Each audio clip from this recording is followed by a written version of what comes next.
बहुत ही अजीब अजीब और गंदी बातें बोल जाते हैं और कभी उस पर रिमोर्स भी नहीं दिखाते। तो ठीक है। जम्मू कश्मीर को लेकर काफी अभी ने कल जानकारी दी कि जम्मू कश्मीर इत्तेहादुल मुसलमीन और अवामी एक्शन कमेटी को अनलॉफुल एसोसिएशन डिक्लेयर कर दिया गया यूएपीए के तहत। तो आपको लगता है कि अब वहाँ पे स्थिति कुछ बेहतर हो सकती है, कुछ बेहतर? देखिए, यूएपीए के तहत तो ये कई सारी चीजें बहुत पहले से करते आ रहे हैं और कश्मीर में 370 हटाने के बाद भी इन्होंने ये क्लेम किया था कि वो काफी इम्प्रूव होगा। वो सारे पावर्स आने के बाद भी अगर स्थिति नहीं सुधर रही है तो वो उस पर रिव्यू करना चाहिए पूरे मैटर को। और मेरे हिसाब से सिक्योरिटी फोर्सेस कर रही है ये सारी चीजें, वो जो भी कर रहे हैं पूरा देश उनके साथ खड़ा है। मेरा सिर्फ इतना ही सबमिशन है कि ये संवेदनशील विषय है, संवेदनशील मामला है, इसको गंभीरता से लेनी चाहिए। किसी भी दल को, किसी भी पक्ष को इस पर राजनीति नहीं करनी चाहिए। जी, 2019 के एक मामले में अरविंद उनको उनके खिलाफ केस चलाने के लिए कोर्ट ने मंजूरी दे दी एफआईआर करने के लिए। कल ये विषय आया कि कहीं पर होर्डिंग लगाने के कारण एक एफआईआर हुआ है, तो मेरे ख्याल से ये कोई ऐसा बड़ा मुद्दा नहीं है जिस तरीके से मीडिया में भी हेडलाइन पे छपा हुआ मैं देख रहा था। कई मीडिया हाउसेज ने इसको हेडलाइन में छापा है। एक छोटा सा स्टैंडर्ड जो प्रैक्टिसेस हैं होर्डिंग पोस्टर लगाने से संबंधित है, वो एड्रेस करेंगे कोर्ट पे इसको।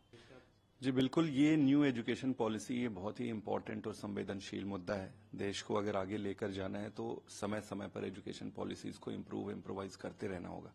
प्रश्न वो नहीं है आज, प्रश्न कोई इस बात से असहमत नहीं है कि आप क्यों न्यू एजुकेशन पॉलिसी ला रहे हो। पूरा देश, सारे राज्य इससे सहमत है। प्रश्न ये है कि क्या राज्य के जो अपने अपने मुद्दे हैं या जो इश्यूज वो उठा रहे हैं, क्या केंद्र सरकार उसको गंभीरता से ले रही है? गंभीरता से ले रही है, क्या उसको एड्रेस करने के प्रयास कर रहे हैं? अब अगर सदन में इस तरीके की बातें सामने आकर एक पक्ष दूसरे पक्ष पर प्रहार करे, दूसरा पक्ष पहले पक्ष पर प्रहार करे, तो इससे ये लगता है कि पूरे विषय में गंभीरता की कमी है। ये तो ऐसा होना चाहिए, सदन में आने से पहले ही इसमें कई राउंड ऑफ डिस्कशंस हो जाने चाहिए थे। और जो प्रमुख विपक्षी दल हैं या जो भी विपक्षी दल हैं, उनकी अगर कोई सीरियस कंसर्न्स है तो जब तक आप उसको एड्रेस नहीं करोगे वैसे भी वो सक्सेस नहीं होगा। तो अगर तो सदन में सिर्फ आपको लाना है और उसको एग्जीक्यूट नहीं कराना है, तब तो बुलडोज करो। अगर आपको ग्राउंड पे उसको एग्जीक्यूट भी कराना है, और सबसे बड़ी बात, अगर पूरे उस क्षेत्र के जनता की भी कोई बात है या मंशा है, उसको भी ध्यान में लेना पड़ेगा। देश में कई सारी भाषाएं हैं, भिन्न भिन्न भाषाएं हैं, वहां के रहने की अलग अलग तहजीब है। अगर उससे संबंधित उनके कोई प्रश्न है, उनके कोई सवाल है, केंद्र सरकार को एड्रेस करना चाहिए। और मेरा यह भी मानना है कि इस मुद्दे पर, एजुकेशन के मुद्दे पर, राज्य सरकारों को भी पहल करके फॉरवर्ड आके जल्दी से जल्दी इसको क्लोज करना चाहिए। इसी मामले पे चर्चा के बीच देखिए, पार्लियामेंट में कई ऐसे अनपार्लियामेंट्री शब्द आते हैं जो हटते नहीं हैं, सत्ता पक्ष की तरफ से आते हैं और वो चलते जाता है। आपने कुछ समय पिछले 1-2 सेशन में आपने देखा होगा, तो ये कोई ऐसा बड़ा मैटर नहीं था। लेकिन हाँ, ये सही है कि भाषा की मर्यादा सबको बनाए रखनी चाहिए। वो सीनियर और समझदार नेता है, इसलिए उन्होंने पहले से ही आके उस पर अपोलोजाइज कर दिया, वो बहुत बड़ी बात है।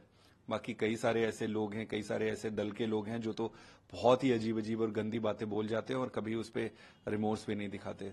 तो ठीक है। जम्मू कश्मीर को लेकर काफी अभी ने कल जानकारी दी कि जम्मू कश्मीर इत्तेहादुल मुसलमीन और अवामी एक्शन कमेटी को अनलॉफुल एसोसिएशन डिक्लेयर कर दिया गया यूएपीए के तहत। तो आपको लगता है कि अब वहाँ पे स्थिति कुछ बेहतर हो सकती है, कुछ बेहतर? देखिए, यूएपीए के तहत तो ये कई सारी चीजें बहुत पहले से करते आ रहे हैं और कश्मीर में 370 हटाने के बाद भी इन्होंने ये क्लेम किया था कि वो काफी इम्प्रूव होगा। वो सारे पावर्स आने के बाद भी अगर स्थिति नहीं सुधर रही है तो वो उस पर रिव्यू करना चाहिए पूरे मैटर को। और मेरे हिसाब से सिक्योरिटी फोर्सेस कर रही है ये सारी चीजें, वो जो भी कर रहे हैं पूरा देश उनके साथ खड़ा है। मेरा सिर्फ इतना ही सबमिशन है कि ये संवेदनशील विषय है, संवेदनशील मामला है, इसको गंभीरता से लेनी चाहिए। किसी भी दल को, किसी भी पक्ष को इस पर राजनीति नहीं करनी चाहिए।